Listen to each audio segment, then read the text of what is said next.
ओम अज्ञानतिमिरन्धस्य ज्ञानाञ्जनशलाकया चक्षुरुन्मिलितं येन तस्मै श्रीगुरुवे नमः। श्रीचैतन्यमनोभीष्टं स्थापितं येन भूतले स्वयं रूप कदा मह्यं ददाति स्वपदान्तिकं। वन्देऽहं श्रीगुरुं श्रीयुतपदकमलं श्रीगुरून् वैष्णवांश्च श्रीरूपं स्वाग्रजातं सहगण रघुनाथान्वितं तं सजीवं साद्वैतं सावधूतं परिजनसहितं कृष्णचैतन्यदेवं श्रीराधाकृष्णपादान् सहगणललिता श्रीविशाखान्वितांश्च तमयं विष्णुपादाय कृष्णपृष्ठाय भूतले श्रीमते भक्तिवेदान्त स्वामिनिति नामिने नमस्ते स्वारस्वतदेवे गौरवाणी प्रचारिणे निर्विशेष शून्यवादी पाश्चात्यदेशधारिणे वाञ्छाकल्पतरुभ्यश्च कृपा सिन्धुभ्य एव च पतितानां पावनेभ्यो वैष्णवेभ्यो नमो नमः। जय श्री कृष्ण चैतन्य प्रभु नित्यानंद श्री अद्वैत गदाधर श्रीवासदि गौर भक्त वृंदा। हरे कृष्णा कृष्ण कृष्णा हरे हरे हरे रामो राम रामो हरे हरे। আচ্ছা এখন চলে এসছে।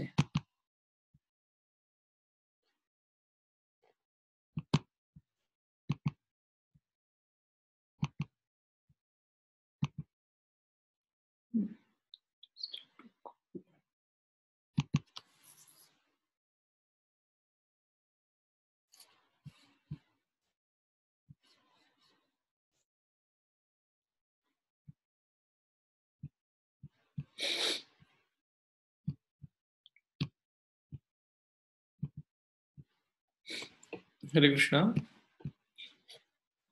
আমরা গতদিন প্রথম অধ্যায় শুরু করেছিলাম ভক্তরসামৃত সিন্ধু শুদ্ধ ভক্তির লক্ষণ।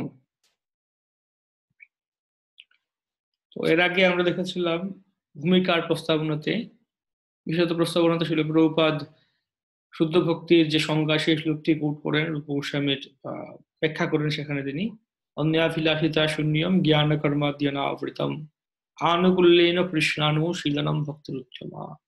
তো সেখানে এই তিনটি স্বরূপ লক্ষণ আর দুটি তটস্থ লক্ষণ বর্ণনা করা হয়েছিল।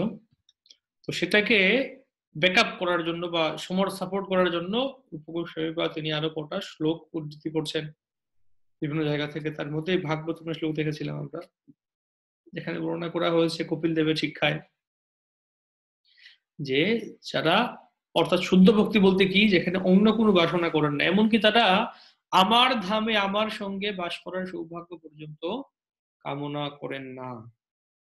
এটা হচ্ছে তাদের মনোভাব। তো এমনকি মুক্তি, 5 প্রকার মুক্তি, সেটিও তারা চান না, দেখেছিলাম আমরা। তার মধ্যে ক্লেশগ্নি শুভদা ষাণ্ডানন্দ বিশেষাত্ম সুদুর্লভ মুখ্য লঘুতাকৃত এবং কৃষ্ণ আকর্ষণ, এই 6টি গুণ দেখেছিলাম আমরা, বৈশিষ্ট্য, ভক্তির বৈশিষ্ট্য। তার মধ্যে আমরা দ্বিতীয় শুদ্ধ ভক্তির দ্বিতীয় বৈশিষ্ট্য যে শুভদা, সর্বমঙ্গলময়, সেটি আলোচনা করেছিলাম। ক্লেশগ্নিটা রয়ে গেছিল।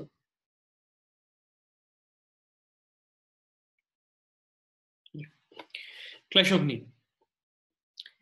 শুদ্ধ ভক্তি ক্লেশ বিনাশ করে বা ক্লেশ নিবারণ করে।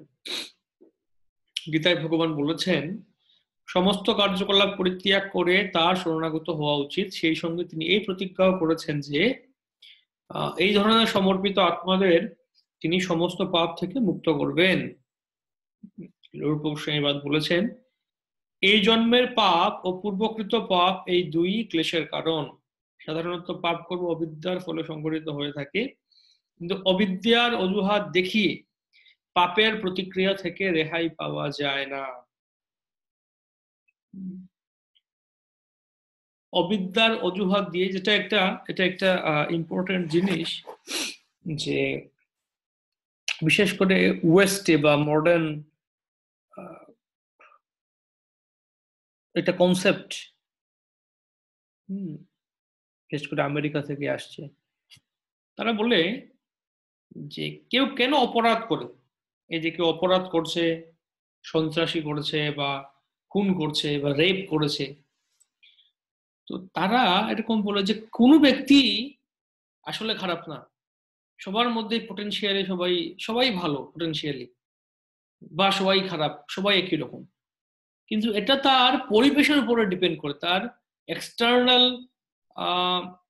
এনভায়রনমেন্টের উপর ডিপেন্ড করে ধীরে ধীরে সে খারাপ বা ভালো হয়ে যায়। এখন একজন সন্ত্রাসী বা একজন অপরাধী যে অপরাধটি করলো, এটা তার দোষ না, তার পরিবেশের দোষ। যে তাকে আমরা পূর্ণ দোষ দিতে পারি না। তো সেই জন্য একজন খুন করেছে, এটা তার একটা পরিবেশের, যাকে বলা সোশ্যাল আপব্রিঙ্গিং, চাইল্ডহুড থেকে, তার ছোটবেলা থেকে যেরকম আপব্রিঙ্গিংটা তার ইয়েটা এসছে, যেরকম এসছে সেরকম চলেছে। এখন এটা একটা কথা। তো সেই জন্য তারা বলছে এখন এই যে আগে খুনির আসামি তাকে ফাঁসি দেওয়া হতো, এখন ফাঁসিটা উঠে গিয়েছে আমেরিকাতে বলছে, যতদূর আমি শুনলাম। যে তারা সেরকম একটা কনসেপ্ট ধীরে ধীরে এরকম বলবে, খুন করার একটা স্বাভাবিক জিনিস, বা এটা তার একটা, এটা তার দোষ না। রেপ, ধর্ষণ করেছে, এটাও তার দোষ না। এটা হচ্ছে তাদের কনসেপ্ট। কিন্তু আমাদের বৈদিক কনসেপ্ট যেটা হচ্ছে যে না, এই যে এই যে এই যে পাপটি করলো তার স্বভাব থেকে এসছে এটি। তা এই স্বভাবটি শুধুমাত্র এই জন্মের আহ একটা সোশ্যাল আপব্রিঙ্গিং এর উপর ডিপেন্ড করে না। এটা সেই আপব্রিঙ্গিংটা তার অনেক অনেক জন্ম ধরে চলে আসছে। অনাদি কর্ম ফলে পরিভবার নব চলে, সে অন্যান্য বিভিন্ন জন্ম থেকে করে এসছে, এবং ধীরে ধীরে তার একটা স্বভাব তৈরি হয়েছে, এই পাপ প্রবৃত্তি, অবিদ্যা, তার ফলে এই পাপটি করছে সে। তো এটা তারই দোষ। এই অবিদ্যার অজুহাত দেখিয়ে কেউ পাপের প্রতিক্রিয়া থেকে রেহাই পেতে পারে না। যে আমি তো কিছু জানি না, আমার এটা আমাকে করানো হয়েছে না, এরকম না, কেউ কাউকে করানো হচ্ছে না কিছু।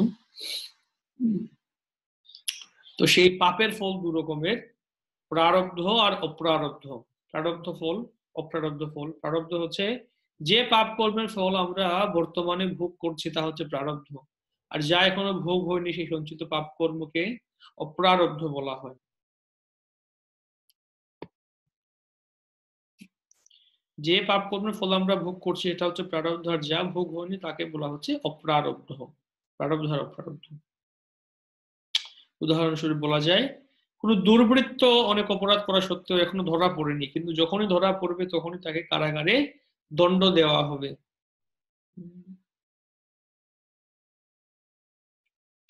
অর্থাৎ প্রারব্ধ মানে যে ফলটা আমরা পেয়ে গেছি বা বর্তমানে ভোগ করছি, যেটা আমরা যাকে বলতে পারি প্রস্ফুটিত হয়েছে, একটা ফুল, এটা প্রস্ফুটিত হয়েছে, তো এরকম প্রারব্ধ ফলটা প্রস্ফুটিত হয়েছে, এটা আহ বাস্তবায়িত হয়ে গিয়েছে, এক্সিকিউটেড হয়ে গিয়েছে।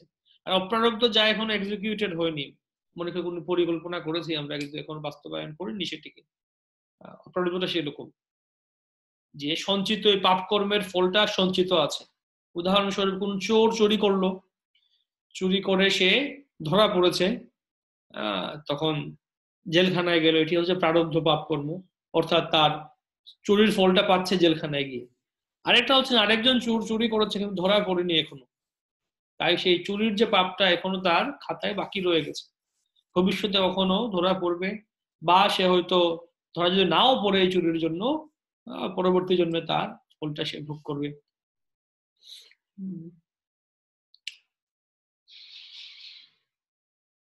এভাবে আমাদের অপ্রারব্ধ পাপের ফল আমরা ভবিষ্যতে প্রাপ্ত হব, আর আমাদের প্রারব্ধ পাপের ফল আমরা এখন ভোগ করছি। তো ঠিক যেরকম উদাহরণ দেওয়া হচ্ছে, ভীষণ রোগ, আইন সংক্রান্ত অভিযোগ, নিচু কুলে জন্ম অথবা বিদ্যা বা রূপের অভাব, এই সমস্ত প্রারব্ধ পাপ কর্মের ফল লক্ষণ। অনেকে দেখা যায় কোনো ক্রনিক ডিজিজ হতে পারে, অনেক দিন ধরে কোনো রোগ চলে আসছে, এই ধরনের কোনো রোগ হতে পারে, বা নিচু কুলে জন্ম হলো, জন্মের সময় সে, বা জন্মগত ত্রুটি, বিকলাঙ্গ হলো, জন্মগত ত্রুটি হলো কিন্তু কোনো কিছু, এই ধরনের সমস্ত কিছু হচ্ছে প্রারব্ধ কর্মের মধ্যে বলা হয়। বা বা তার কোনো এক ধরনের আইন সংক্রান্ত অভিযোগ, হঠাৎ করে তার বিরুদ্ধে কোনো অভিযোগ চলে এলো।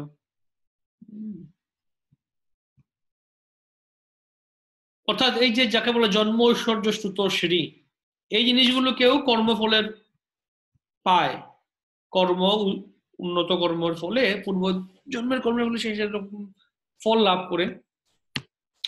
কিন্তু উল্টো দিকে পাপ কর্মের ফলে সে নিচুগুলো জন্ম হতে পারে, তার ঐশ্বর্য কম হতে পারে, তার জ্ঞান কম, মেধা বুদ্ধি কম হতে পারে, এবং তার সৌন্দর্য কম হতে পারে, কুরূপ হতে পারে। এই সমস্ত কিছু পুরোহিত পাপ কর্মের ফল। আচ্ছা, আমি এই অলরেডি আপলোড করেছি ভক্তি রসামৃত সিন্ধু অরিজিনাল প্রভু স্বামীর বইটি। আমি শেয়ার করছি আপনাদের সাথে, টেলিগ্রামের লিঙ্ক শেয়ার করছি, আপনারা ওখানে ডাউনলোড করতে পারেন এই যে অরিজিনাল বইটা।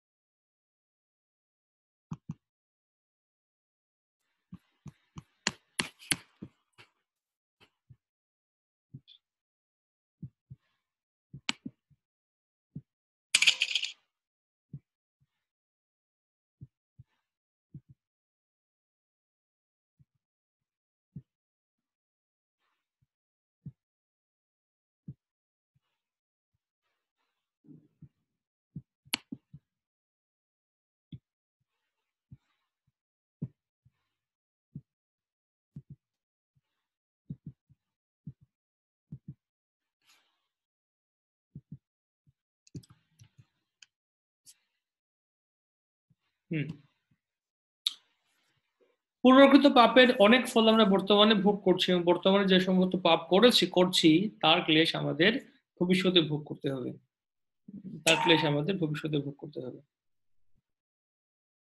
সহজ কথা, আমরা আগে যে পাপ করেছি সেই পাপের ফল আমরা এখন ভোগ করছি। আমরা বর্তমান জীবনটা সেই পাপের ফলস্বরূপ, বা যেরকম কর্ম করছি সেই কর্মের ফলস্বরূপ। যে ভালো কর্ম করেছি ভালো ফল ভোগ করেছে, যে খারাপ কর্ম করেছে খারাপ ফল ভোগ করছে। কিন্তু ভবিষ্যতে আমরা যে ধরনের জীবন লাভ করব তা এখন এখন নির্ভর করছে আমাদের উপর। বলা হয় মানুষ তার ভবিষ্যতের কারিগর। তো শেষ কথা যদি গ্রহণ করি আমরা, তো ভবিষ্যতে কি হবে সেটা আমরা এখন বিচার করতে পারি আমাদের বর্তমানের কর্ম অনুযায়ী। তো ভক্তির প্রারব্ধ, অপ্রারব্ধ ও পাপ পরত্ব সম্বন্ধে প্রমাণ, অর্থাৎ ভক্তি যে অপ্রারব্ধ পাপটা হরণ করতে পারে সেই সম্বন্ধে প্রমাণ দেয়া হচ্ছে। তার প্রমাণ স্বরূপ প্রভু স্বামী তিনি শ্রীমদ ভাগবত একাদশ স্কন্ধের 14th অধ্যায়ের 49 শ্লোকটি উদ্ধৃতি করেছেন। উদ্ধবকে বলতেন, হে উদ্ধব, আমার প্রতি ভক্তি প্রজ্বলিত অগ্নির মতো, যা ইন্ধন রূপী অপার পাপ রাশি ভস্ম করতে পারে। ইন্ধন রূপী অপার পাপ রাশি ভস্ম করতে পারে।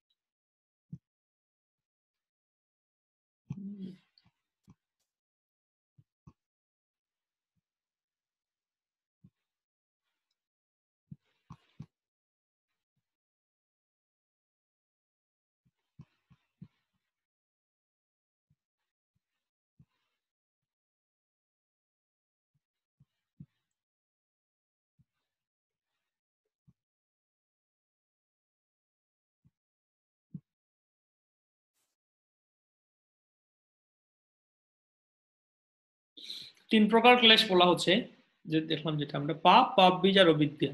পাপ, পাপের বীজ, অর্থাৎ পাপ করার বাসনা প্রবণতা, আর অবিদ্যা। এই শ্লোকটা, যথাগ্নি সুসমৃদ্ধার্চি করত্য ধামসি ভস্মসাৎ তথা মদ বিষয়া ভক্তির উদ্ধবেই নাম শ্রীকৃষ্ণ সাহা। এটা প্রজ্বলিত, ঠিক যেরকম আগুন একটা কাঠকে ভস্মীভূত করে একদম ছাই করে দেয়, কিরকম ভক্তিও সমস্ত পাপের, জীবের সমস্ত পাপ ধ্বংস করতে পারে। এটা হচ্ছে ভক্তির অপ্রারব্ধ পাপ, অর্থাৎ অপ্রারব্ধ যে পাপটা এখনো আমাদের, পাপের ফলটা এখনো হয়নি, সেটা ধ্বংস করে দিতে পারে। এছাড়া বলছেন ভক্তির প্রারব্ধত্ব হরণ করতে পারে। সেই সম্বন্ধে বলছেন, যন্যামধেয় শ্রবণানুকীর্তনাদ যৎ প্রহ্বনাদ যৎ স্মরণাদ অপি ক্বচিৎ স্বাদোপি সদ্য শ্রবণায় কল্পতে কুতঃ পুনস্তে ভগবান ভূদর্শনাথ। এটা দেবহূতির শ্লোক কপিল শিক্ষামৃতে। ভক্তির প্রারব্ধ পাপ হরত্ব সম্বন্ধে 3য় স্কন্ধে বর্ণনা করছেন। এই যে প্রভু শ্রবণ কীর্তন আদি ভক্তিযুগের 9টি সাধনাঙ্গ রয়েছে। যদি কেউ আপনার লীলা শ্রবণ, যশ কীর্তন বন্দন ভক্তি বলে আপনাকে প্রণাম, আপনাকে স্মরণ আদি নবধা ভক্তির যে কোনো একটি অঙ্গ অনুশীলন করেন, তাহলে তিনি তৎক্ষণাৎ যজ্ঞ অনুষ্ঠান করার যোগ্যতা অর্জন করেন। তিনি যদি চণ্ডাল কুলেও জন্মগ্রহণ করেন, তবুও ভক্তি যুগের প্রভাবে তিনি সর্বতোভাবে পবিত্র হতে পারেন।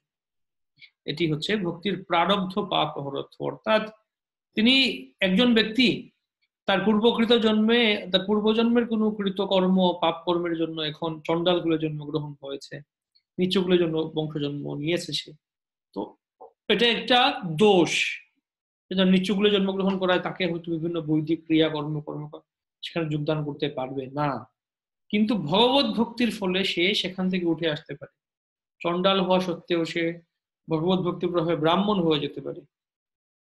চণ্ডালোপি দ্বিজশ্রেষ্ঠ হরিভক্তি বিহীন, হরিভক্তি পরায়ণ হরিভক্তি বিহীনস্য দ্বিজোপি সপচাধম। চণ্ডাল কুলে জন্মগ্রহণ হলেও কেউ যদি ভগবানের ভক্ত হয়, হরিভক্তি পরায়ণ হয়, তাহলে সে হরিভক্তিবিহীন ব্রাহ্মণ থেকেও শ্রেষ্ঠ। তো বস্তুত ভক্তির যুগের সমস্ত পাপ ভস্মীভূত করার শক্তি রয়েছে, কিন্তু তা সত্ত্বেও ভক্তের নিরন্তর সচেতন থাকেন যেন তার কোনো পাপ না হয়। এটি হচ্ছে ভক্তের বৈশিষ্ট্য। এমন না ভক্ত যেন মনে করবেন যে ঠিক আছে ভক্তি তো পাপ পূরণ করবে, এখন একটা পাপ করে নেই, আমি এখন একটা পাপ করে নেই, পরে ভালো করে ভক্তি করে নেব। তাহলে এটা তখন কি হয়ে যাবে? নাম অপরাধ হয়ে যাবে, সপ্তম নাম অপরাধ, নাম বলে পাপাচরণ করা। যে এখন একটা যে কোনো পাপ কর্ম করতে চাইছি আমি করে নিই, পরে ভালো করে বেশি করে এক্সট্রা কিছু জব করে নেব, না, সেরকম না। এইভাবে ভাগবত নির্ণয় করা হচ্ছে ভক্তি সহকারে ভগবানের সেবায় তৎপর হলে চণ্ডাল কুলোদ্ভূত মানুষও বৈদিক যজ্ঞ করার যোগ্যতা অর্জন করেন।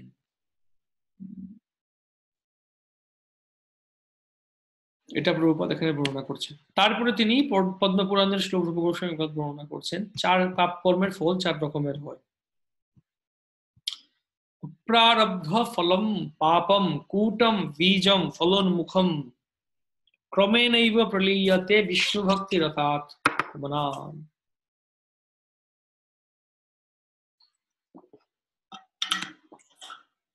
ক্রমেণৈব প্রলীয়তে বিষ্ণু ভক্তি রথাৎ।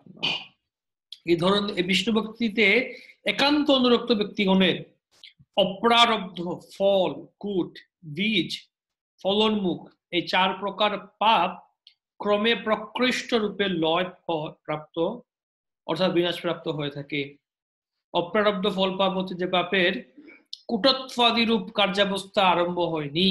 আর কূট মানে কি? বীজত্ব উন্মুখ, অর্থাৎ যে বীজটা উন্মুখ হতে চলেছে। আর বীজ মানে বাসনাময় প্রারব্ধত্ব উন্মুখ। ফলোন্মুখ মানে হচ্ছে প্রারব্ধ, অর্থাৎ যা ইতিমধ্যে লাভ হয়েছে। বীজটা প্রারব্ধ মধ্যে গণিত আর কূটটা অপ্রারব্ধ মধ্যে গোনা হয়। অর্থাৎ আগের যে প্রারব্ধ অপ্রারব্ধ থেকে আবার দুটা আরো চারটা ভাগে ভাগ করা হয়েছে, সব মিলে দু চারটা ভাগ হয়েছে, প্রারব্ধ আর অপ্রারব্ধকে আরো ভাগ করা হয়েছে। প্রথমে হচ্ছে ফলোন্মুখ।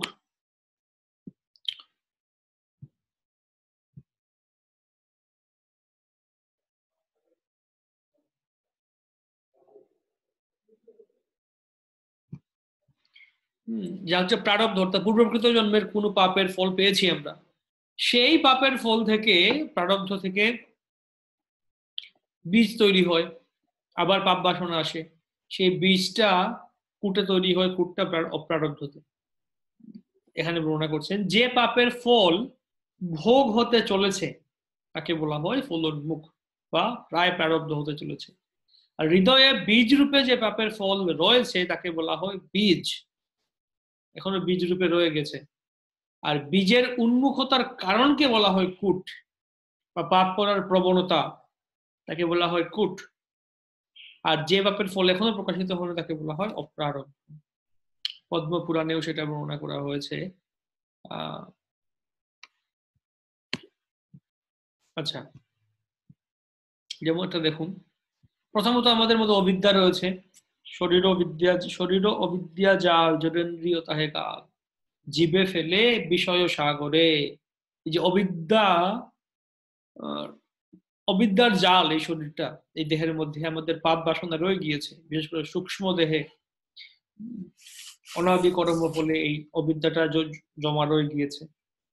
এই অবিদ্যা মানে একটা জিনিস আমরা বুঝতে পারি, যেটা বলা হচ্ছে পাঁচটি আহ অজ্ঞান বৃত্তি বা পাঁচটি আমার জীবের শত্রুর মধ্যে বলা হচ্ছে অবিদ্যা, অস্মিতা, অভিনিবেশ, রাগ, দ্বেষ। তার মধ্যে অবিদ্যাটি হচ্ছে একটি, যেটা তো শুরুতে অবিদ্যা বলতে বোঝানো হচ্ছে আমাদের স্বরূপ ভ্রম, এটাকেই বলা হচ্ছে অবিদ্যা। জীব কৃষ্ণ নিত্যদাস, তাহা ভুলি গেল, নিকটস্থ মায়াতারে গলায় বান্ধিল। এই যে জীব কৃষ্ণ নিত্যদাস, এটা ভুলে যাওয়াটাই হচ্ছে অবিদ্যা। অবিদ্যাটা বীজে পরিণত হয়। বীজ মানে কোনো নির্দিষ্ট পাপ কর্ম করার ইচ্ছা, এই পাপটি আমি করতে চাই, একটা একটা কোনো একটা কাজ করার ইচ্ছাই হচ্ছে পাপ। বীজ, বীজটা যখন আমরা পাপ করব তখন এটা এক্সিকিউটেড হয়। আমরা পাপটা করছি, পাপ করার ইচ্ছা থেকে পাপটি করছি, তো সেটা অপ্রারব্ধ ফল আসবে। অর্থাৎ এটা একটা ফল তৈরি হবে যা আমি এখনো পাইনি। তো সেই ফলটা দুভাগে ভাগ হবে। একটা ভাগে প্রারব্ধ, ওই ফলটা ফলিত হবে, প্রারব্ধ হবে, প্রারব্ধ থেকে আমি দুঃখ পাবো, ক্লেশ পাবো। আর ওই অপ্রারব্ধ কিছুটা অংশ আবার কূটে পরিণত হবে, অর্থাৎ আমার আরো পাপ করার প্রবণতা তৈরি হবে। সেই প্রবণতা থেকে আবার পাপ করার ইচ্ছা তৈরি হবে। এই কূট কিন্তু কিছুটা সুপ্ত অবস্থা বলতে পারি আমরা। মনে হতে পারে কূট আর বীজ একই রকম, কূটটা একই রকম, বীজটা একই রকম, পার্থক্য বোঝা নাও যেতে পারে। কিন্তু কূটটা আমরা মনে মনে করতে পারি আহ অর্থাৎ ইন জেনারেল, সাধারণভাবে একটা পাপ করার বাসনা তৈরি হয় অপ্রারব্ধ থেকে। পাপ করতে পারে আমি, পাপ বা ইন্দ্রিয় তৃপ্তি ভোগ করা, যে কোনো ভাবে একটা পাপের একটা মনোভাব তৈরি হয়। পাপের প্রতি যে নির্ভরতা, যে আমার পাপ করতে কোনো ভয় নেই, নির্ভীক ভাবে আমি পাপ করে যাচ্ছি, এটা একটা কূট, একে বলা হচ্ছে কূট। আর যখন এই পাপ কর্মটা একটা স্পেসিফিক কাজে গিয়ে আকৃষ্ট হবে, এটা হচ্ছে বীজ। উদাহরণস্বরূপ বলতে পারি, মনে করুন, উদাহরণ দেওয়া যায় যে অপোজিট সেক্স বা বিপরীত লিঙ্গের প্রতি আসক্তি। মনে করুন একজন ব্যক্তি, একজন পুরুষ, তার স্ত্রীদের প্রতি আসক্তি রয়েছে। ইন জেনারেল কোন নির্দিষ্ট কোনো স্ত্রীর প্রতি আসক্তি নেই, কিন্তু যে কোনো স্ত্রী দেখলেই তার ভালো লাগে বা একটু আসক্তি লাগে, বা তার হয়তো আকর্ষণ বা যাকে বলা হয় অ্যাট্রাকশন প্রাথমিক পর্যায়ে দেখে ভালো লাগে। বা কোনো স্ত্রীর পুরুষদের প্রতি আকর্ষণ, যেটা এই জড়জগতের স্বাভাবিক বৈশিষ্ট্য, স্ত্রী পুরুষের মধ্যে আকর্ষণ। তো একে বলা হচ্ছে কূট। তা নির্দিষ্ট কোনো কিছু না, জাস্ট স্ত্রীদের প্রতি আকর্ষণ, পুরুষের প্রতি আকর্ষণ। কিন্তু যদি কোনো পুরুষ সে একটা নির্দিষ্ট একটা স্ত্রীর প্রতি আকর্ষিত হচ্ছে, যে ওই স্ত্রীকে দেখে তার আকর্ষণ জন্মাচ্ছে, একটা ছেলে একটা নির্দিষ্ট কোনো মেয়েকে দেখে আকর্ষণ হচ্ছে, পছন্দ হচ্ছে তাকে, তার কথা চিন্তা করছে, তার কথা ভাবছে সব সময়, এটা মনে করুন বীজ, যে এটা, এবং আকর্ষিত হচ্ছে এবং সেই মেয়েটার সাথে কথা বলছে, তার সাথে দেখা করার চেষ্টা করছে, তাকে সে কনভিন্স করার চেষ্টা করছে। এটা হচ্ছে বীজ, যে ওর তা ওই এক নির্দিষ্ট কোনো কারোর প্রতি আকর্ষণ, এবং সেটা হয়তো না, সেটা গিয়ে সে করার চেষ্টা করবে। হয়তো মনে করুন পরকীয়া, বিবাহ বহির্ভূত ভাবে, বিবাহ বহির্ভূত একজন বিবাহিত পুরুষ, সেও হয়তো তার সমস্ত স্ত্রীদের প্রতি আকর্ষণ থাকতে পারে, তাকে তার স্ত্রী সহ সমস্ত স্ত্রীর প্রতি আকর্ষণ রয়েছে। কিন্তু যখন সে তার স্ত্রী ছেড়ে অন্য একজন বিবাহিত মহিলার প্রতি, স্ত্রীর প্রতি আকর্ষণ তৈরি হবে এবং ওই মহিলার সাথে মিলিত হবে গিয়ে, এটা হচ্ছে পাপ কর্ম, এটা হচ্ছে পাপ কর্ম। তো কুটটা সুপ্ত অবস্থা, জেনারিক পাপ করার প্রবণতা।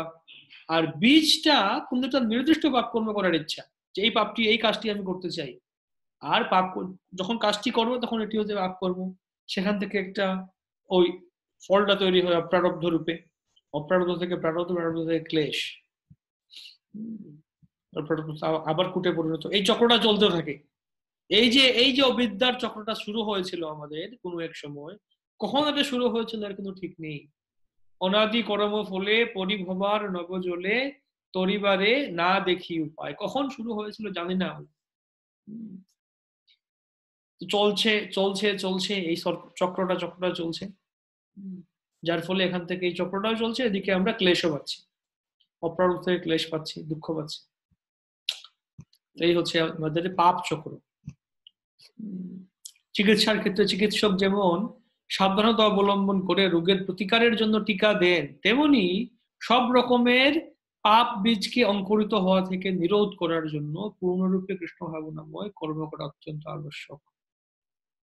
ঠিক যেরকম টিকা দেয়া হয় রোগ প্রতিরোধ করার জন্য, যে রোগটা হওয়ার আগেই আমি প্রতিরোধ করে নিই, ভ্যাকসিন যাকে বলা হয়, একইভাবে পাপ বীজকে অঙ্কুরিত হওয়ার আগেই তাকে নিরোধ করার জন্য কৃষ্ণ ভাবনাময় কর্ম হচ্ছে টিকার মতো, ভ্যাকসিনেশনের মতো। তো ভক্তির পাপ ও বীজ হরত্ব সম্বন্ধে প্রমাণ প্রদান করছেন। এই সম্পর্কে সুখদেব গোস্বামী শ্রীমদ ভাগবত ষষ্ঠ স্কন্ধ 2য় অধ্যায় 17 নং শ্লোক থেকে বর্ণনা করছেন। ते स्थानीयगानि पूयन्ते तपद्दानव्रतादिभिः नाधर्मजं तद्हृदयं तदपि सांघ्रि सेवया। পাপ বীজ হরত্ব এমনকি বীজটা হরণ করে। আমরা আগে দেখলাম ভক্তির ফলে অপ্রারব্ধ নষ্ট হতে পারে, প্রারব্ধ নষ্ট হতে পারে, এখন বলছেন বীজটা পর্যন্ত নষ্ট হয়ে যায়। কিভাবে? তপস্যা, দান, ব্রত আদি এই সমস্ত কিছুর দ্বারা পাপ ধ্বংস হয়। আমি তপস্যা কোন একটা নির্দিষ্ট পাপ করলাম, তো পাপটাকে কাটানোর জন্য আমি হয়তো পরবর্তীতে তপস্যা করতে পারি, দান করতে পারি, ব্রত আদি করতে পারি, পাপটা ধ্বংস হবে। কিন্তু যে পাপ করার বাসনা, যাকে বলা হচ্ছে বীজ, অধর্মজাত সূক্ষ্ম পাপ বাসনা ধ্বংসপ্রাপ্ত হয় না, থেকে যায়। তাই ভগবত পাদপদ্ম সেবা অর্থাৎ ভক্তির দ্বারাই তা পাপ বাসনা ধ্বংসপ্রাপ্ত হয়। এই যে সূক্ষ্ম সংস্কার রূপে চিত্ত থাকে পাপ বীজ, এটা হচ্ছে গুরুত্বপূর্ণ। কোন একটা পাপ করলাম, এই জন্য যখন আমরা কেউ তীর্থস্থানে, কুম্ভ মেলা হচ্ছে এখন, কুম্ভ মেলায় যাচ্ছে, কুম্ভ স্নান করতে যাচ্ছে,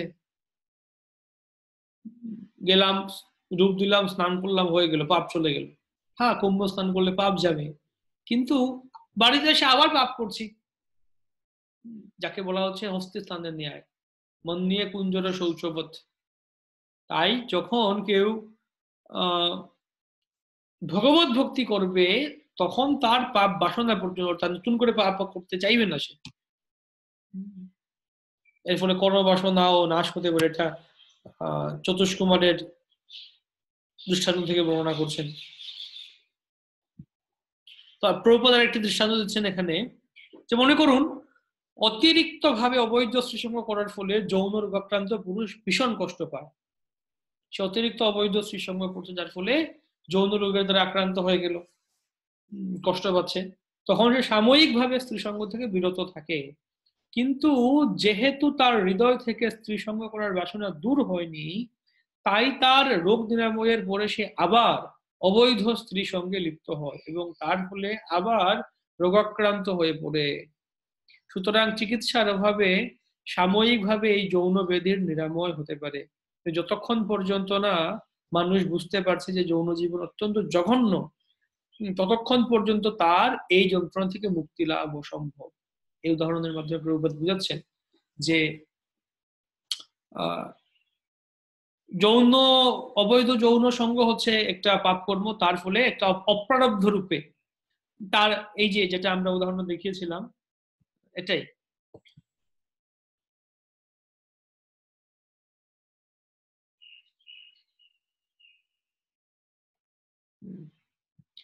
কেউ অবৈধ স্ত্রীসঙ্গ করছে, এটা এটা হচ্ছে পাপ কর্ম। তো অবৈধ স্ত্রীসঙ্গ থেকে তার অপ্রারব্ধ ফল তৈরি হয়, অর্থাৎ একটা পাপের ফল তৈরি হয়। তো যার ফলে এই অপ্রারব্ধটা প্রারব্ধে পরিণত হয়, সে তখন এই যৌন রোগে আক্রান্ত হয়। এটা হচ্ছে প্রারব্ধে পরিণত হলো, অপ্রারব্ধ থেকে প্রারব্ধ, ক্লেশ পাবে। তো এই অপ্রারব্ধের কিছুটা অংশ, অর্থাৎ যৌন কর্ম যে করলো, সে আরো বেশি আকৃষ্ট হয় অবৈধ সঙ্গের প্রতি, যার ফলে আরো পাপ বাসনা তৈরি হয়, আরো স্ত্রী আকর্ষণ তৈরি হয়, যৌন আকর্ষণ তৈরি হয়, তারপরে সে এটা নির্দিষ্টভাবে পাপ কর্ম করার পরিকল্পনা করে বীজ, এবং তারপর আবার পাপ কর্ম সাধিত হয়।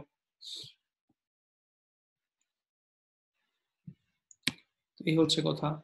শ্রীমদ্ ভাগবতে হস্তিস্থানের দৃষ্টান্ত দেয়া হয়েছে, যা আমরা আহ উপদেশামৃতে পড়েছিলাম। ক্বেচিৎ কেবলয়া ভক্তিয়া ভাস করে হন মন্যে কুঞ্জর শৌচবৎ।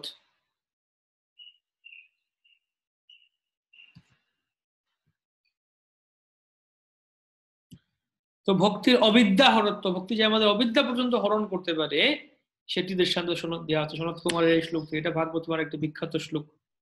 यत्पाद पंकज पलाश विलास भक्त्या कर्मा स्वयं कुजितमुद्गतयं सन्तः तद्वन्न रिक्तमतयोपि रुद्धो श्रोतो गुणस्तमरणं भज वासुदेवम।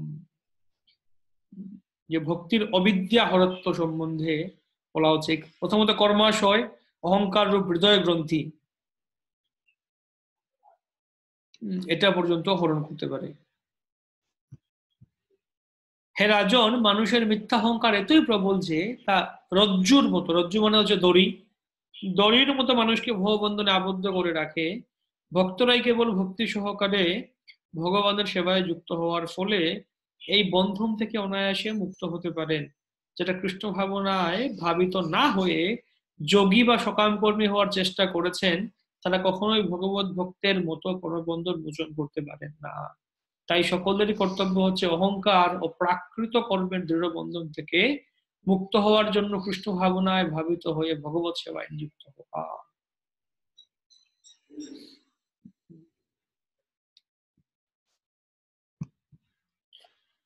ভক্তগণ ভগবানের পাদপদ্মের পত্র সদৃশ অঙ্গুলি সকলের কান্তি ভক্তিযোগ সহকারে স্মরণ করতে করতে যেমন কর্মবাসনাময় হৃদয় গ্রন্থিতে ভক্তি বিরহিত নির্বিষয়ী জমিবন ইন্দ্রিয়গণকে সংযত করিয়েও তদ্রূপ ছেদনে সমর্থ নহেন। তারা তদ্রূপ ছেদন করতে সমর্থ নয়।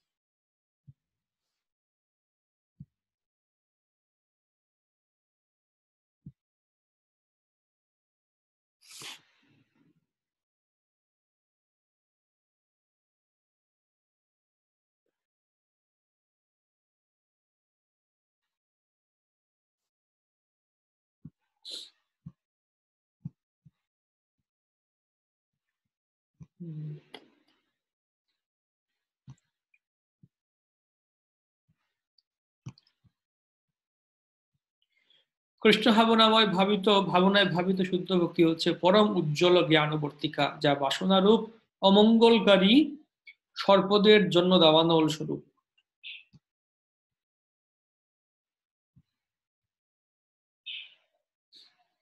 বর্ণনা করা হয়েছে কৃষ্ণ। ঠিক যেরকম দাবানল হলে সমস্ত সাপেরা সেখানে ধ্বংসপ্রাপ্ত হয়, কিভাবে এই ভগবত ভক্তির ফলে সমস্ত পাপ বাসনাগুলি ধ্বংসপ্রাপ্ত হয়। তো এই হচ্ছে ক্লেশগ্নি। কিভাবে ভগবত ভক্তির মাধ্যমে আমরা ক্লেশ থেকে মুক্ত হতে পারবো। তো এই ক্লেশগ্নি আমরা অনেক কিছু আলোচনা করলাম, দেখলাম যে এখানে মূলত বর্ণনা করা হচ্ছে ক্লেশটা কেন হয়। ক্লেশের কারণ হচ্ছে এই যে অবিদ্যা, বীজ, পাপ, এই তিনটা জিনিসের জন্য। অবিদ্যার জন্য, বীজের জন্য, পাপের জন্য, এই তিনটি জিনিসের জন্য আমাদের ক্লেশ হয় বা দুঃখ হয়, দুঃখ পাই আমরা। তো সেটাকে আরো বর্ণনা করবো। পাপটা কি রকম, পাপের ফল দুরকম, প্রারব্ধ অপ্রারব্ধ দেখলাম আমরা। তারপর সেক্ষেত্রে এটিকে আরো ভাগ করা হচ্ছে অপ্রারব্ধ, ফল, বীজ, কূট। ফলনমুখ, কূট, বীজ, ফলনমুখ। তো এই ভক্তির ফলে এই চারটি বা এই সমস্ত কিছু ধ্বংস হতে পারে। এই পাপের প্রবণতা যখন ধ্বংস হয়ে যায় ভক্তির ফলে, তখন আর আমরা নতুন করে পাপ করবো না, যার ফলে নতুন করে আমাদের আর দুঃখ কষ্ট হবে না। সুবোধ আমরা দেখেছি গত ক্লাসে যে ভক্তির ফলে যথার্থ মঙ্গল হয় ভক্তদের। তারা দুটা গুণ বর্ণনা করা হয়েছিল শুভদার।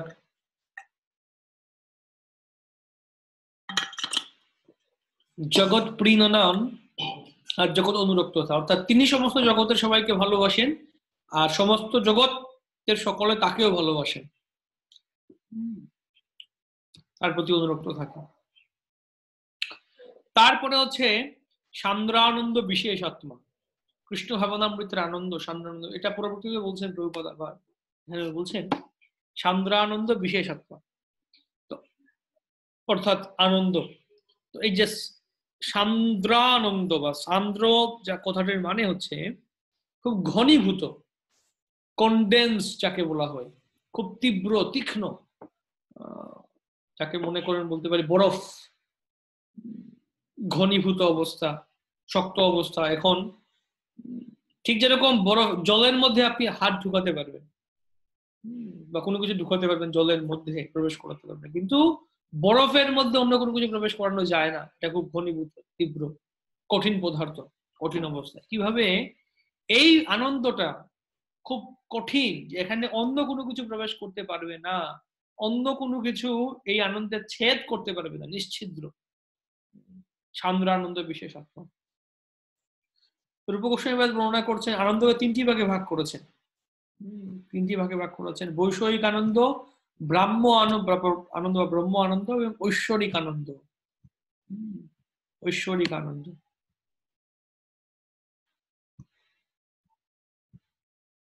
সুখম বৈষয়িকম ব্রাহ্মম ঐশ্বরম চেত তত্রিধা। ভক্তির সুখ প্রদত্ত সম্বন্ধে আলোচনা হচ্ছে। বৈষয়িক, ব্রাহ্ম ও ঐশ্বর ভেদে সুখ তিন প্রকার, তিন প্রকার সুখ আছে। অর্থাৎ জড় বিষয় থেকে সুখ, জড়ভোগ সুখের আনন্দ, জড় সুখ ভোগের আনন্দ, পরব্রহ্মের সঙ্গে নিজেকে এক বলে মনে করার আনন্দ, ব্রহ্মানন্দ, ব্রহ্মে লীন হওয়ার আনন্দ বলা হচ্ছে। আর ঐশ্বর, কৃষ্ণ ভাবনামৃতের আনন্দ।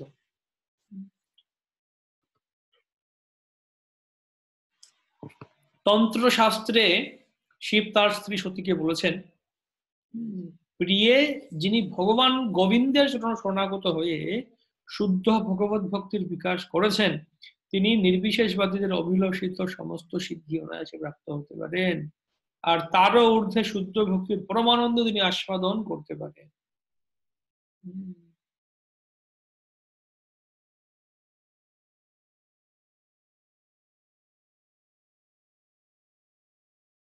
শুদ্ধ ভক্তির পরমানন্দ আস্বাদন করতে পারেন, যিনি গোবিন্দ ভক্তিতে শুদ্ধ কৃষ্ণ ভক্তি লাভ করেছেন। তো এই তিন ধরনের আনন্দের কথা বর্ণনা করা হচ্ছে কৃষ্ণ ভাবনামৃতে। কিন্তু কৃষ্ণ ভাবনামৃতের আনন্দটাই হচ্ছে মূল আনন্দ, যেটা আমরা দেখবো এখানে, সান্ড আনন্দ বিশেষ একটা। তো প্রভুপাদ এখানে মূলত যোগ সিদ্ধির সাথে আধুনিক বিজ্ঞানের তুলনা করেছেন। আধুনিক বিজ্ঞানটা কিরকম, যোগ সিদ্ধি, তো 8 প্রকার যোগ সিদ্ধি রয়েছে, অনিমা, মহিমা, এই সমস্ত কিছু বর্ণনা করেছেন প্রভুপাদ এখানে। অনিমা যেমন খুব ছোট হয়ে যাওয়া যায়, পাথরের মধ্যে প্রবেশ করা যায়। তো আধুনিক বিজ্ঞান ওই সিদ্ধিটা কিছুটা লাভ করেছে, ঠিক যেরকম তারাও পাথরের মধ্য দিয়ে প্রবেশ করতে পারে, মাটি খনন করে পাতাল রেল, মেট্রো ট্রেন বানিয়ে দিয়েছে, সুড়ঙ্গ খনন করে দিয়েছে, পাহাড়ের উপর অভ্যন্তরে বা মাটির নিচে যেতে সক্ষম হচ্ছে। এইভাবে কাজগুলো তারাও করতে পারছে, জলের নিচ দিয়ে ভ্রমণ করছে। তাই প্রভুপাদের মূল কথা হচ্ছে যে এই যে যৌগিক সিদ্ধি, যার পেছনে যোগীরা ছুটছে, যেটা তারা করার চেষ্টা করছে, এটা এমন কিছু না, এমনকি বিজ্ঞান, জড় বিজ্ঞানের ফলে এটা সম্ভব হচ্ছে। আধুনিক জড় বিজ্ঞানীরা যারা ভক্ত না বা এই সিদ্ধি অনুশীলন করছে না, তারা পর্যন্ত এই ধরনের সিদ্ধি লাভ করছে বা তারা ফল ভোগ করছে। তাহলে আর এই এত কষ্ট করে হিমালয়ে গিয়ে তপস্যা করে যোগ সিদ্ধি লাভ করার চেষ্টা করে কি লাভ হবে? অনিমা, লঘিমা, যার ফলে আঙ্গুল দিয়ে চাঁদকে স্পর্শ করতে পারেন, লঘু হয়ে যেতে পারেন। তারপরে হচ্ছে সিদ্ধি হচ্ছে প্রাপ্তি, প্রাপ্তি সিদ্ধি, যে যা চান সেটাই তিনি পেতে পারেন।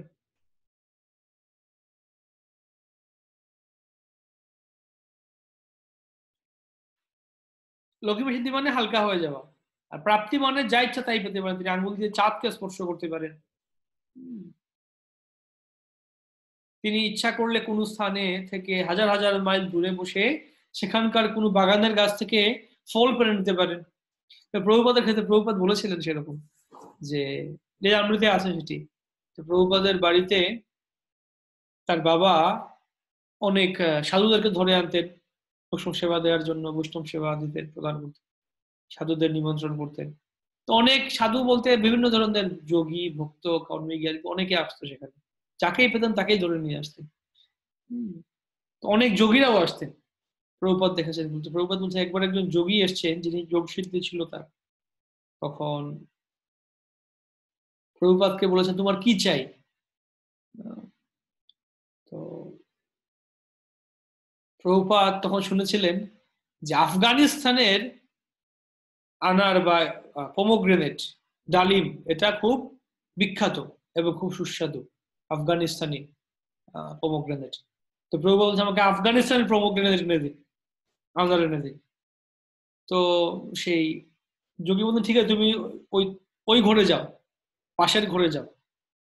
তো প্রভুপাদ পাশের ঘরে গিয়ে দেখলেন যে টেবিলের উপরে রাখা আছে, আহ, মনে হচ্ছে একটা পুরো গাছের ডাল, একটা শাখা, শাখার মধ্যে কতগুলি আনার ঝুলছে। মনে হচ্ছে এইমাত্র শাখাটি কোনো গাছ থেকে ভেঙে নিয়ে আসা হয়েছে এবং এটি আফগানিস্তানের আনার, ডালিম। একবার আমি সেবা করছিলাম, জিবিসি মিটিং চলছে যখন ইকো ভিলেজে ছিলাম ওয়াটাতে। সে সময় বদ্রীনারায়ণ স্বামী মহারাজ ছিলেন, তার সেবা করছিলাম আমি। প্রথম দিন যখন মহারাজ এসছেন, আমি আর একজন ভক্ত গেছি, গিয়ে বলছি সেবাতে গেছি, সূর্য বললো মহারাজ কি চাই, আপনি কিছু থাকলে চাইলে বলুন, প্রয়োজন হলে বলবেন আমাদেরকে। তো মহারাজ বলছেন হ্যাঁ আমার চাই। বলে কি চাই? বলে, আমার আফগানিস্তান থেকে ফ্রেশ পোমোগ্রানেট চাই, নিয়ে আসো আমার জন্য। আমার মজা করে বলছিলেন, তখন মহারাজ বললেন আমাদেরকে এই কাহিনী, প্রভুপাদের লীলাবৃত আছে এই কাহিনীটি। তো তারপর হচ্ছে ঈশিতা, অর্থাৎ ইচ্ছার দ্বারা সম্পূর্ণ গ্রহ সৃষ্টি করা যায় বা ধ্বংস করা যায়। পারমাণবিক অস্ত্রের মাধ্যমে তারা ধ্বংস করার চেষ্টা করছে, কমপক্ষে একটা জিনিস করার চেষ্টা করছে তারা। আরেকটি হচ্ছে বশিতা, যে কেন কাউকে বশ করতে চায়, সম্মোহিনী শক্তি। দেখতে পাই যোগীরা জনসাধারণকে বশীভূত করে তাদের ধন সম্পদ নিয়ে চলে যায়। আরেকটি হচ্ছে প্রাকাম্য, মনের কোনো বাসনা পূর্ণ করা যায়, চোখে জল প্রবেশ করিয়ে পরে চোখের ভিতরে থেকে বের করে আনা যায়। বিভিন্ন ধরনের কামবশয়িতা, এরকম ধরনের জাদুবিদ্যা, অদ্ভুত কার্য সংগঠন করা যায়। তো এভাবে এই যে এগুলো তো আলটিমেটলি যখন প্রভুপাদ আছে, ওই প্রভুপাদ লীলামৃতে আছে, সেটা প্রভুপাদ বলছিলেন যে ওই যোগী যখন নিয়ে এসেছিলেন প্রভুপাদের, বাহ খুব ভালো জিনিস। কিন্তু প্রভুপাদ বুঝতে পেরেছিলেন যে যদিও কিছু একটা কাজ করেছে সে সিগনিফিকেন্ট, আনার প্রমোগেদের নিয়ে এসছে, কিন্তু আসলে এটা তেমন কাজের না, কিন্তু না কি লাভ হবে এটা। যেমন একটা কথা বলেছেন, এই একজন যোগী বা একটা গ্রাম থেকে একজন লোক সে হিমালয়ে গেছে যোগ সাধনা করতে, অনেক বছর ধরে যোগ সাধনা করে সে এসছে, যোগ সিদ্ধি লাভ করেছে, সেই যে লঘিমা সিদ্ধি লাভ করে হালকা হয়ে গিয়েছে। তো গ্রামের লোকেরা এসছে বলছে তুমি যতদিন কোথায় ছিলে, বললো আমি হিমালয়ে ছিলাম, তপস্যা করেছি, সিদ্ধি লাভ করেছি। কি সিদ্ধি লাভ করেছো? বলছে চলো আমার সাথে। নদী ছিল, নদীর পাশে, নদীতে গেল, বলে দেখো আমি কি করি। নদীর উপর দিয়ে হেঁটে হেঁটে চলে যাচ্ছে সে, জলের উপর দিয়ে হেঁটে হেঁটে চলে যাচ্ছে হালকা ভাবে। লোকেরা বলছে এটা আর কি কথা, তুমি জলের উপর দিয়ে হেঁটে হেঁটে যাচ্ছ সেটা অর্জন করার জন্য, এতেও তো সারা জীবন তোমার লেগে গেল। আর আমরা নাবিককে, মাঝিকে 2 টাকা দিলে সে আমাদেরকে নৌকাতে করে নদী পার করে দেবে। তোমার এই কাজ, নদী পার হওয়ার জন্য তোমাকে এত বছর চেষ্টা করতে হবে। তাহলে আমরা ওনায় 2 টাকা দিয়ে চলে যেতে পারি, 2 টাকার সিদ্ধি, এই জিনিস কি লাভ হবে অন্তিমে।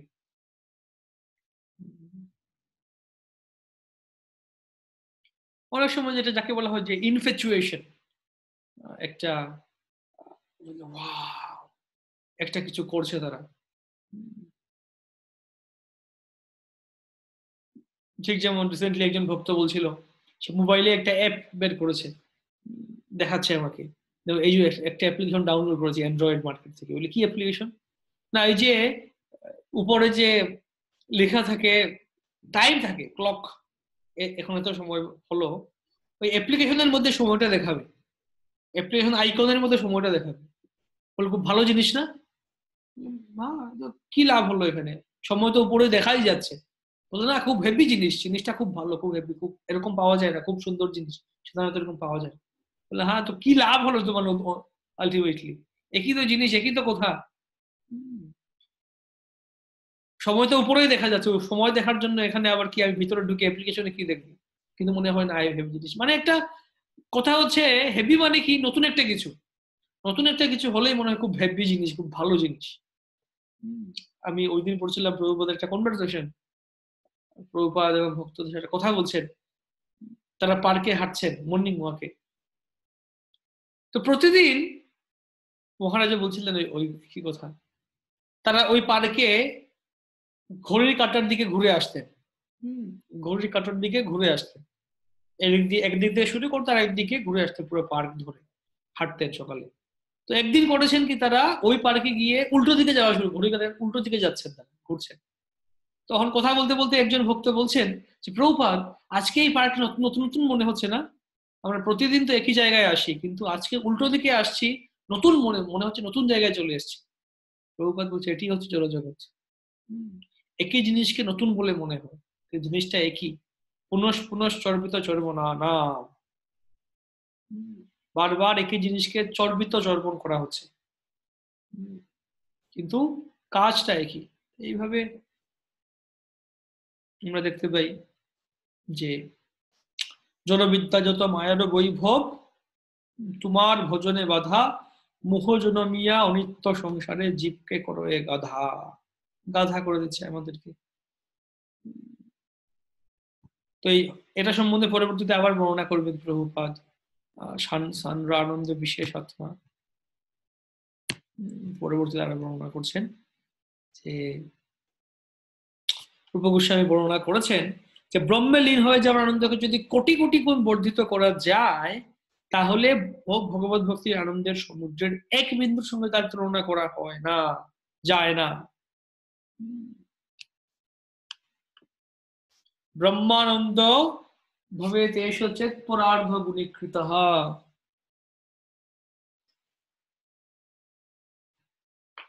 কোটি কোটি গুণ বর্ধিত করলেও তাকে তুলনা করা যায় না।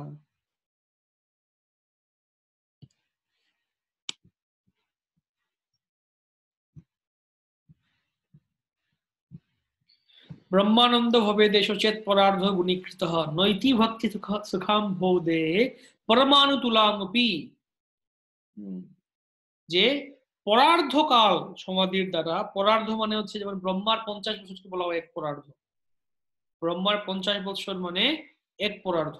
তো ব্রহ্মার 50 একদিন মানে আমাদের 1000 চতুর্যুগ, একদিন শুধু 12 ঘন্টা।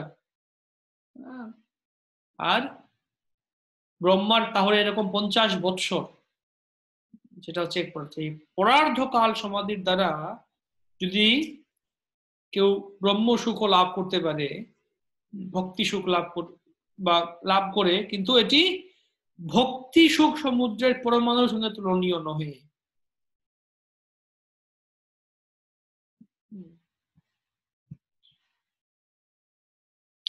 পরিভক্তি সূত্রে প্রহ্লাদ মহারাজ সেটি বর্ণনা করছেন যে ভক্তি সুখ সমুদ্রে আনন্দে, সমুদ্রে আমি নিমজ্জিত হয়েছি। এই আনন্দের কাছে ব্রহ্মানন্দকে গোষ্পদের ন্যায় তুলনা করা হচ্ছে। গোস্পদ অর্থাৎ গাভী, আহ, বা গোবৎস, সে যখন আহ হাঁটে, তার যে পায়ের খুর থেকে একটা গর্ত তৈরি হয়, গর্তে যতটুকু জল আসতে পারে সেরকম। তৎসাক্ষাৎ কর্ণহ্লাদ বিশুদ্ধাব্ধি স্থিতস্য মে সুখানি গোষ্পদায়ন্তে ব্রাহ্মণ্যপি জগদ্গুরো।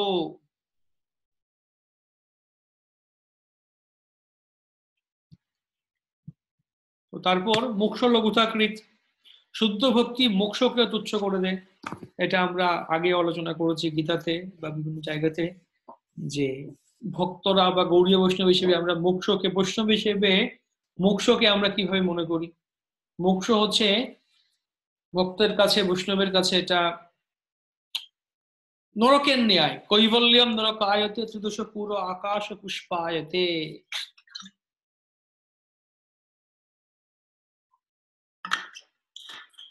ওই বললেও বা নির্বিশেষ সাযুজ্য মুক্তি, একে নরকের মতো বলা, তুলনা করা হচ্ছে নরকের মতো, নরক আয়তে।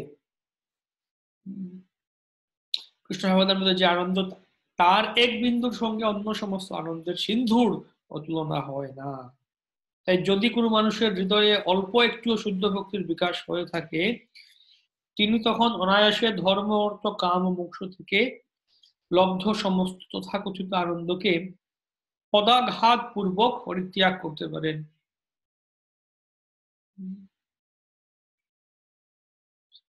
তিনি সমস্ত আনন্দ পদাঘাত পূর্বক পরিত্যাগ করতে পারেন। খোলা বেচা শ্রীধরের উদাহরণ দেয়া হচ্ছে। পরম ভক্ত ছিলেন মহাপ্রভুর। তো আমরা দেখতে পাই তার ক্ষেত্রে তার পরনের কাপড় ছিল ফাটা, ছেঁড়া ছিল, ফুটো ছিল, ঘরের চালে ফুটো ছিল। আহ, এক কথায় পুরোপুরি দারিদ্র ছিল তার কাছে। কিন্তু মহাপ্রভু জিজ্ঞেস করতেন, তোমাকে আমি অষ্টসিদ্ধি দিয়ে দেই? বলছে না, আমার চাই না, অষ্টসিদ্ধির প্রয়োজন নেই। তোমাকে আমি সার্বভৌম পদ দিয়ে দেই? বলছে না। বলছে আপনি কেন আমার জীবনটা আর দুর্বিষহ করতে যাচ্ছেন, সমস্যা বাড়াতে যাচ্ছেন আমার, এই অষ্টসিদ্ধি দিয়ে, ব্রহ্মার পদ দিয়ে, এই চাই না এগুলো আমার। তাকে মহাপ্রভু বলছেন যে, হে শ্রীধর, তুমি বিষ্ণু ভক্তি করছো, কিন্তু তোমার এত দারিদ্র কেন? আর যারা চণ্ডী পূজা করছে, দুর্গা পূজা করছে, তাদের তো দেখো কোনো দারিদ্র নেই, তারা তো কত ঐশ্বর্য আছে।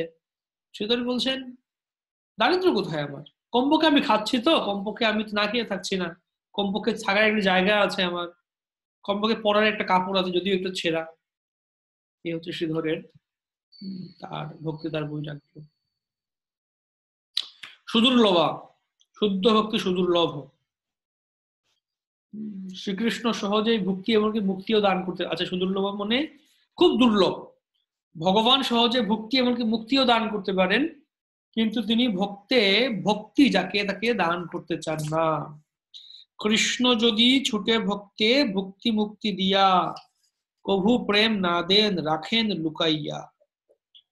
ভগবান ভক্তি দিতে পারেন, ভগবান মুক্তি দিতে পারেন, ভক্তি দিতে পারেন, কিন্তু ভক্তি যাকে তাকে দেন না। কেন দেন না? কারণ কাউকে ভক্তি দিলে সে ভগবানকে উম, ভগবানকে বদ্ধ করে নেয়। এক কথায় ভক্তের দ্বারা ভগবান আবদ্ধ হয়ে যান, সেজন্য ভগবান সবাইকে ভক্তি দেন না।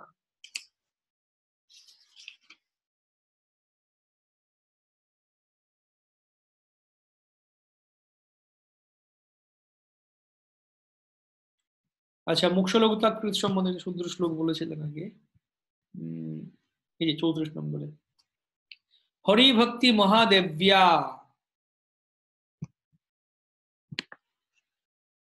হরি ভক্তি মহাদেব্যা সর্বা মুক্त्यादि সিদ্ধয়ঃ ভুক্তয়শ্চাদ্ভুতাস্তস্যাশ্চেতিকাবদ অনুব্রতঃ।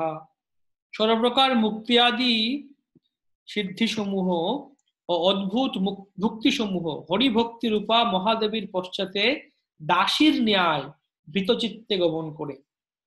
হরিভক্তি হচ্ছে রানীর ন্যায়, আর সমস্ত মুক্তি বা সিদ্ধিগুলি হচ্ছে দাসীর ন্যায়। মুখ্য লঘুতাকৃত।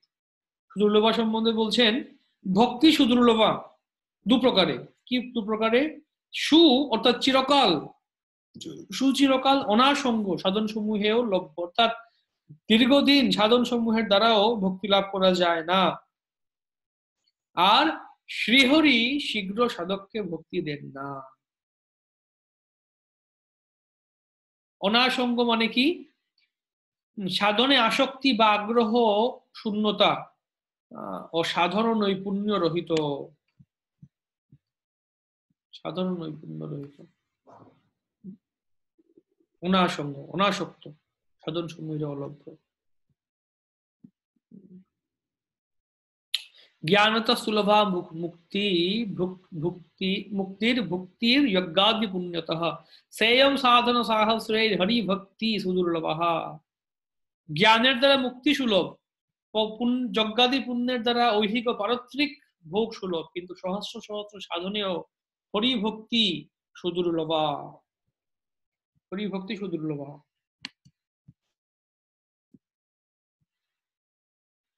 রাজন পতির গুরুর লঙ্কাটা বর্ণনা করা হচ্ছে। আচ্ছা, কেননা ভগবান যদি কাউকে ভক্তি দেন, প্রেম দেন, তাহলে সেই ভক্ত আহ, ভগবানকে আবদ্ধ করে ফেলে।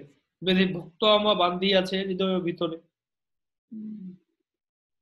ভগতি বদ্ধম, ভক্তি তারা বদ্ধ করে, সেই জন্য ভগবান সবাইকে দেন না।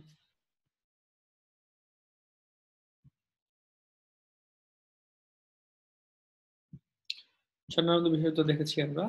তারপর হচ্ছে শ্রীকৃষ্ণ আকর্ষণী, শেষটি বলা হচ্ছে এই ভক্তি শ্রীকৃষ্ণকে আকর্ষণ করার একমাত্র উপায়, কৃষ্ণকে পর্যন্ত আকর্ষণ করে ফেলে।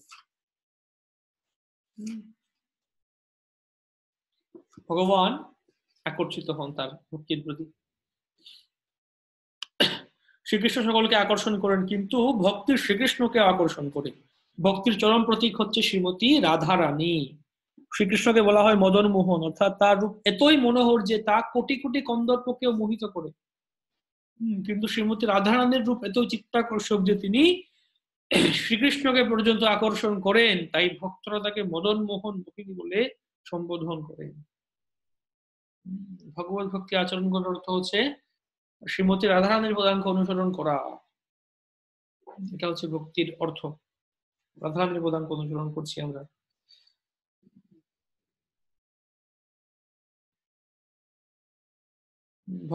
ভক্তির দ্বারা শ্রীকৃষ্ণ কিভাবে আকৃষ্ট হন তা নারদ মুনির কাছে বর্ণনা করছেন, নারদ মুনি বর্ণনা করছেন।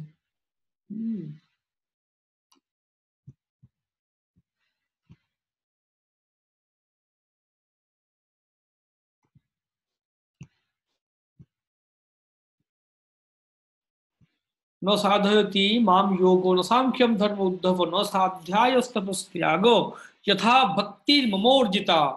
একাদশ স্কন্ধে উদ্ধবের প্রতি কৃষ্ণ বলছেন, হে উদ্ধব, মদ বিষয়ে নিয়ে তীব্র ভক্তি আমাকে যেভাবে বশীভূত করে, যোগ, জ্ঞান, বেদ অধ্যয়ন, তপস্যা ও ত্যাগ বা সন্ন্যাস আমাকে তদ্রূপ বশীভূত করতে পারে না। অন্যান্য সমস্ত কিছু আমাকে সেরকম বশীভূত করতে পারে না। যোগ, জ্ঞান, বেদ অধ্যয়ন, তপস্যা, ত্যাগ করতে পারে না। নারদ মুনির উক্তি বর্ণনা করা হচ্ছে, ইয়ম ত্রিলোকিমত ভূরি ভাগা লোকম পুনানা মুনয়ো বিয়ন্তি येषां গৃহাণা বসতীতি সাক্ষাৎ গূঢ়ম পরম ব্রহ্ম মনুষ্যলিঙ্গম। যুধিষ্ঠির, আপনার নরলোকে মহাসৌভাগ্যবান, যেহেতু নরাকার পরব্রহ্ম শ্রীকৃষ্ণ প্রচ্ছন্নভাবে আপনাদের গৃহে অবস্থান করেন এবং তজ্জন্য ভুবন পাবন ঋষিগণ সর্বদা আপনাদের গৃহে আগমন করিতেছে।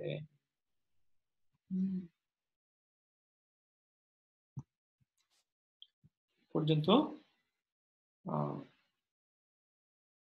রূপ গোস্বামীর এই 43 শ্লোক পর্যন্ত প্রথম অধ্যায় সমাপ্ত করছেন। পাণ্ডবদের সৌভাগ্যের কথা বলছেন, কিভাবে কৃষ্ণ তাদের প্রতি সারাথ্য পার্ষদ সেবন সখ্য দৌত্য বীরাসনানুগমন স্তবন প্রণাম স্নিগ্ধেষু পাণ্ডুষু জগৎ প্রণীতিম চ বিষ্ণুম ভক্তিম করৌতি প্রতিষ্ঠিত নারবিন্দে। এটা শ্রীমদ্ ভাগবতে বর্ণনা করছেন সুত গোস্বামী। পরীক্ষিত মহারাজ যখন শুনছেন যে পরমেশ্বর ভগবান পাণ্ডবদের প্রতি এত করুণাময়, সারথী রূপে গিয়েছেন, ছিলেন সারথ্য পার্ষদ, অর্জুন সারথী ছিলেন, পার্ষদ রূপে ছিলেন পাণ্ডবদের, সারথ্য পার্ষদ সেবন সেবা করেছেন, তাদের সখা রূপে আচরণ করেন, দৌত্রীয় দূত রূপে গিয়েছেন, বীরাসনানুগমনস্তবন প্রণাম, তিনি অস্ত্র নিয়ে বীরাসন অস্ত্র নিয়ে তিনি অপেক্ষা করতেন, পাহারা দিতেন পাণ্ডবদেরকে, স্তবন প্রণাম স্তবন করতেন, যুধিষ্ঠির মহারাজের কাছে প্রণাম করতেন। স্নিগ্ধেষু পাণ্ডুষু জগৎ প্রণীতিম চ বিষ্ণু, এই পাণ্ডবদের প্রতি এত স্নিগ্ধ বা তাদের স্নিগ্ধ ভক্তিতে এত আকৃষ্ট ছিলেন, এটা শুনে তিনিও ভক্তিম করৌতেন প্রতিষ্ঠিত নারবিন্দে, পরমেশ্বর ভগবানের নারবিন্দে তিনিও আপ্লুত হতেন। এই হচ্ছে কথা। ভগবত ভক্তি, শুদ্ধ ভক্তির ফলে এই সমস্ত গুণাবলী আমাদের মধ্যে আসে। তো শুদ্ধ ভক্তি এখন মানে বর্ণনা করা হচ্ছে এমন না যে ভাব ভক্তি, প্রেম ভক্তি শুধু, শুদ্ধ সাধন ভক্তি, শুদ্ধ ভাব ভক্তি, শুদ্ধ প্রেম ভক্তি, এমনকি শুদ্ধ সাধন ভক্তিতেও কেউ এই গুণগুলি দেখতে পারে। তার মধ্যে প্রথম দুটা গুণ সাধন ভক্তিতে আসতে পারে, যে ক্লেশগ্নি শুভদা সাধন ভক্তিতে আসে, ভাব ভক্তিতে পরবর্তী গুণগুলি আসে দুটো, আর শেষ দুটো আসে প্রেম ভক্তিতে। প্রেম ভক্তিতে শেষের দুটো গুণ আসে। মোক্ষ লঘুতা কৃতার কৃষ্ণ আকর্ষণী, আর সান্দানন্দ বিশেষাত্মার সুদুর্লভ, এটা ভাব ভক্তিতেই চলে আসে, এই দুটি গুণ বর্ণনা করছে। তাই যদি আমরা সাধন ভক্তিও করি, শুদ্ধভাবে করার চেষ্টা করি, সেটিও আমাদের ক্লেশ থেকে রক্ষা করতে পারে, শুভদা শুভ শুভত্ব প্রদান করতে পারে। কোনো প্রশ্ন আছে আজকে?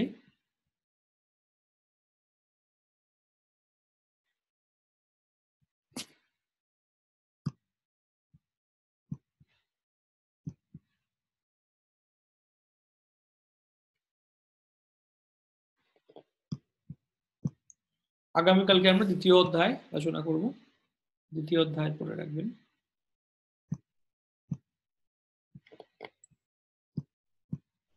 ওটা এখানে আজকে রাখছি। শিল প্রভুপাদ কি জয়, শিল রূপ গোস্বামী পাদ কি জয়, সমবেত গৌর ভক্তবৃন্দ কি জয়,